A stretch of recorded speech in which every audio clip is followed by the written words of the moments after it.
the reason why we're starting off with this image here is we've been producing environmental conferences and greening them or managing the sustainability for events and conferences for probably over 10 years now, and we were looking. So just like this little fellow here, we were looking for some type of tool and a partner or a third party who could come in and essentially verify all of the things that became our business as usual. And the funny story about it is Megan Jones, Jane's partner, who was involved in greening several live earth venues, including India, was in India working on a sustainable event management book, and decided she wanted to develop something for the Indian community to promote green events. So she said, I'm going to buy the domain Green Event Guru. Looks it up, it was taken.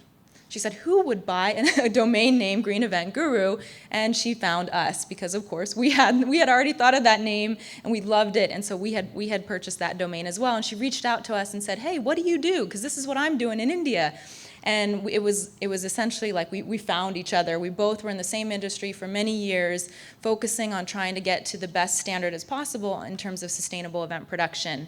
And since then, Megan and I have been working across the globe here, trying to get the industry. She was on the ISO committee building the ISO Green Event Standard. I was on the APEX ASTM committee here with a group of volunteers and the US EPA developing a sustainable event standard here in the US. So we've worked together, and then this is really an exciting moment for us here today that we were able to use the tool that Megan and Jane created and then have a third party auditor come in and verify our results there.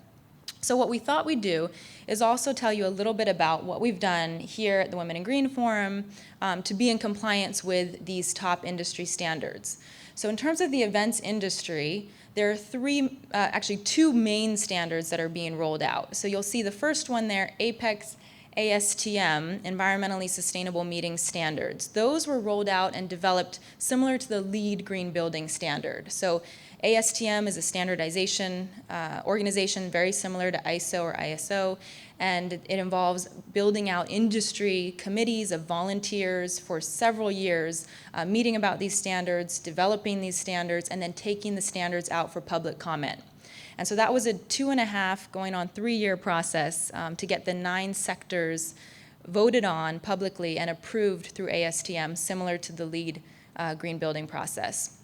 The second standard started out in the UK with a British standard called BS 8901, and then it later got absorbed and developed by ISO into the ISO 2012-1 or 201-21 standard, which is more of a sustainability management system. So it focuses more on your policies and how you interact with your vendors, what's included in your RFP language. And so it's definitely more, it focuses on your systemic or process approach, whereas the APEX ASTM standard definitely drills down into 9 sectors.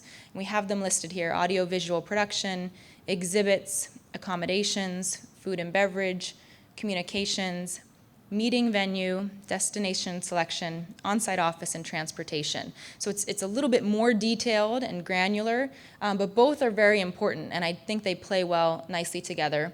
And a third standard, which we recently encountered when we produced the Sustainable Meetings Conference in Quebec, Montreal, they have their own standard.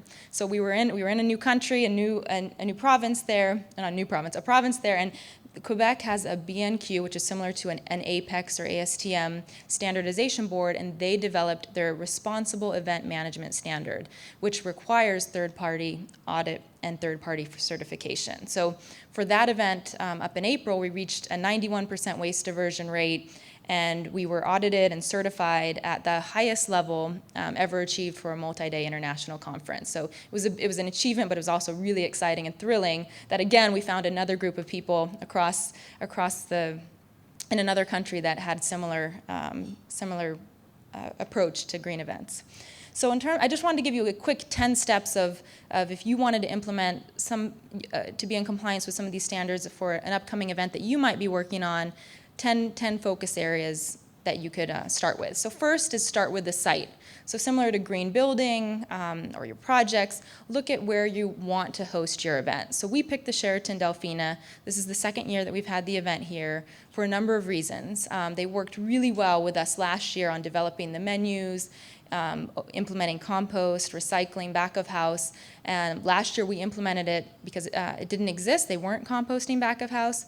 They kept it on. So this year when we came back, they do have back of house compost for their kitchen, and we implemented front of house for our meeting space here. So it's nice to work with the venue as a partner, have their staff learn and incorporate some of the practices into a legacy component as what stays in the venue long after the event passes. Another piece is try local. You may be surprised. So instead of going with your normal vendors that you use every time because they give you great prices, but you might be either shipping a lot of things in from abroad, which has a footprint there, see what's around you. Reach out to local vendors. So in the past, we've had eco-furniture vendors, Stage Furniture. This year, the hotel they just did a remodel, a refresh, and they asked if we wanted to use some of their furniture on stage here, and we said, that's great. We're not trucking in furniture. It works for us. The menu that you've all enjoyed was local farmers market produce. We also worked with a chef, and he had banana leaf disposable ware for the serviceware for the reception out on the patio and for our lunch today. And then we had our team get involved in terms of centerpieces. Instead of, again, trucking them in or having a florist bring them in, our staff actually made these by hand, so big thanks to the staff there. And these are local herbs that you can then take home. So I'll just throw this in there now. Whoever at your table, whoever's birthday is coming up next gets to take home the centerpiece. So you can fight about that later, but that is herbs. Those are herbs, and you can use them in your cooking. Oh, we see some winners here. Okay. Another reason to try local is you will save money, like I said, on shipping, packaging, and also delivery time. So if you're working with a local vendor, you don't have to wait or pay for rush delivery to get something there in time for your event. Another practice that we implemented this year is going digital. So we did have a paperless event with the exception of the one exercise which we wanted you to draw your 3 circles so that you could take that home and put that up on your bulletin board, Sarah's sweet spot exercise there. But other than that, we really went paperless. We worked with our exhibitors and asked them to bring less materials in terms of handouts, that type of thing. And we also worked with a wonderful partner, ATIV and Event Pilot, and they developed this completely online mobile tool that has our program, our speaker bios. You can learn about our exhibitors and interact that way. Engage your vendors. So one of the things we always like to do is we have a pre-conference before the event, but well before, when we're coming out working with our vendors during site selection, we talk to the chef. We talk to the head of housekeeping. We talk to whoever's servicing the rooms, and we ask them what types of products you're using, what types of amenities do you put in the rooms. Some hotels put like disposable slippers and those types of things. And we ask them to make changes for our event. And a lot of times hotels are open to it, and especially when they know that you're trying to reach a certain certification or you're being audited. As Jane mentioned, she just did a back of house tour to take notes for our third-party auditor and take photos. Hotels want you to succeed. They want you to get the highest level of points that you can. And so if you explain that to them, they learn how to be prepared for the next person who then comes and says, I want to have a green event. Also, smart sourcing. So we've made a lot of great relationships and partnerships over the years. Our signage vendor, Converd, has been a great supporter, and they actually, years ago, I'd say in 2008, they realized that they're a traditional printing and signage company, and they realized the amount of waste that was going out every day from their plant. And they developed on their own brand new products for the industry. So this one that's being shown, EnviroBoard, it's basically an alternative to foam core, which is usually made of styrofoam that at the end of an event just goes straight to landfill. Many commercial recycling facilities don't process styrofoam. So this is made from FFC certified 10% post-consumer waste, recycled paper, and then it's 100% recyclable. So not only can you definitely put this in any commercial recycling facility or send it to any recycling facility, you're now using 10% post-consumer waste in your product, and it's made of FSC certified and Rainforest Alliance certified product versus styrofoam. So they've been a great partner to us over the years. Your lanyards also say, I used to be a soda bottle, because again, we want to remind people about the products that they're using, and they were made in the US. So these are not products made in China, shipped over, and have a green label. They were made in the US, recycled PET. Think repurpose. So again, everything from being able to offer your attendees beautiful herb gardens to take home with them. We also ask that you recycle your name badge at the end of the show if you don't want to keep it as a souvenir. And we reuse those. We repurpose them, reuse them, and they go on. And our clients get to benefit from not having to purchase name badges every time. We also benefit from it, and we were able to offer events like this either for free to lifetime members or for lower costs. And education is one of the key aspects of producing an environmentally sustainable event. So it is important for us that you know that we're composting and recycling back of house as we are front of house. So even though we're not collecting that much in the front of house bins, because catered events are essentially bussed by our wonderful catering staff, we wanted to make sure that if you have something on your person and you need to dispose of an item, you have a 3-bin system, a recycling, compost, and landfill bin system available to you. In addition, you're able to see the signage, see the icons on the signs which tell you what goes in each bin, and it's part of the education process. And then in addition to the measuring component that Jane mentioned, measuring the carbon footprint of the event is also very important to us, because there are emissions that go along with any event, flights, ground transportation, energy usage, waste, etc., that the only thing we can do essentially to neutralize those emissions is through verifiable carbon offset purchase. So on the online registration system, we do ask you for your method of travel to and from the event and the mileage. So that helps us gather the attendee footprint, which is essentially scope 3, but we include that into everything that we offset. So a lot of event producers, if they are going the carbon neutral route, technically they'll focus on scope 1 and 2 emissions, which wouldn't include the attendee footprint. But from our standpoint, you wouldn't be here if we weren't hosting this event here. And so we know that Jane came from Sydney, many of you came from closer locations, but we want to make sure we're neutralizing that footprint as well. And we select a verifiable carbon offset project that is in line with our mission. So the project that we've supported is a project in Kenya, and it focuses both on wildlife and forestry reforestation efforts, but it also supports a particular village that focuses on jobs and skills training for women in Kenya. So that was something that we felt it was a way of us connecting to another community, again, that had the same mission that the Women in Green Forum did. On the measuring aspect, SEMS has been a great tool for us because it allowed us and our staff, as we were entering the data here, to realize that, great, not only are we doing all of these things behind the scene, we're now going to get credit for it in the terms of the SEMS tool and the certification. So this is what just one screen in the SEMS tool looks like, and this is focused on waste. And so they ask you different questions, like strategies are in place to optimize segregation of waste streams and recovery of waste resources. You have to answer the question, and then you have to upload proof. So you have to, just like LEED, which I know many of you in the room deal with providing documentation for LEED certification, you have to show and document your proof for all of your sustainable event practices here.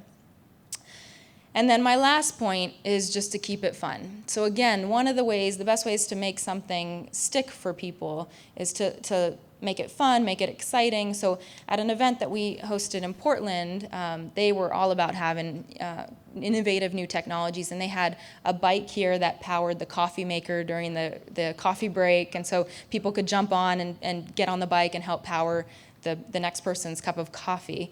Our staff gets really creative on our compost signs, so that was something that we put up at one of our events that was made of compostable ware, just to remind people that they can put their forks and knives and plates and cups, because all of the disposables in that event area were compostable. So we do things like that. Here, we have another type of fun. So this, you may recognize some of the people in the photo here. This is from our Zumba session yesterday. We like to incorporate the fun component into the event, because even if you might think it has nothing to do with environmental, someone mentioned earlier triple bottom line, which is how we developed the 3 squares concept, social and interaction and networking. This type of fun activity helps build the community. And we can see that several of you really enjoyed it. So that was fun for us to see the crowd really take that to heart.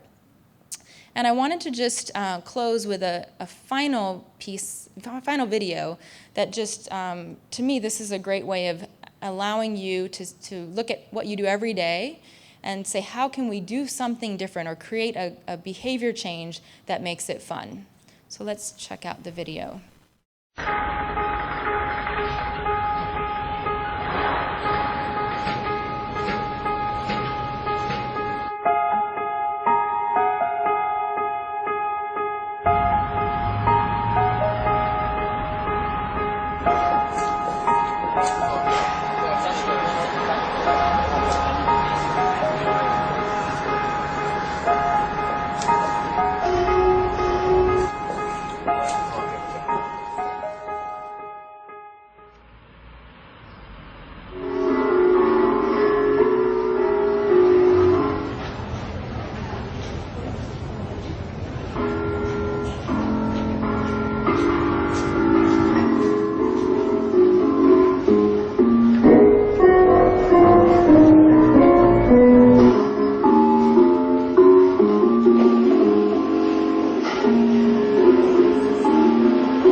Put out this call for how to make things fun. And so there are a number of, there's the Fun Theory is a website, but to me it really kind of encapsulated how can we change behavior, make something so that it's fun for people, whether it's composting or recycling or wearing name badges that say I used to be a soda bottle, so that it just gives someone a little chuckle and makes it a little bit more interesting for them. So hopefully that gave you a couple of tips that maybe you can implement for your next event.